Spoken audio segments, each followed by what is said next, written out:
కొరింథీ 9:8 మీరు సర్వ సమృద్ధి గలవారై ఉత్తమమైన ప్రతి కార్యము చెయ్యుటకు దేవుడు మీ ఎడల కృపను విస్తరింపచెయ్యగలడు.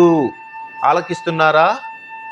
ఇవ్వటం ఇష్టమున్న వారికి ఇచ్చేందుకు దేవుడు ఇష్టపడుతున్నాడు. దేవుడు విశ్వాన్ని పరిపాలించేవాడు.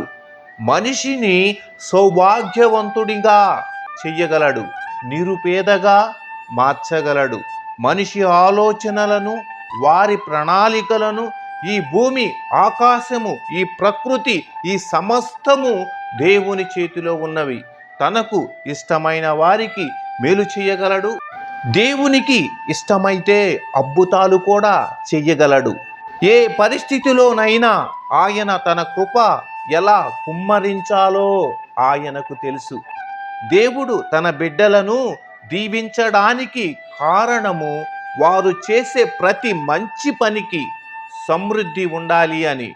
దేవుడు దీవించినప్పుడు వారు దేవునికి ఇష్టముగా జీవించకపోతే తాను ఇచ్చినంత తేలికగా తన దీవెనలను తీసేసుకోగలడు.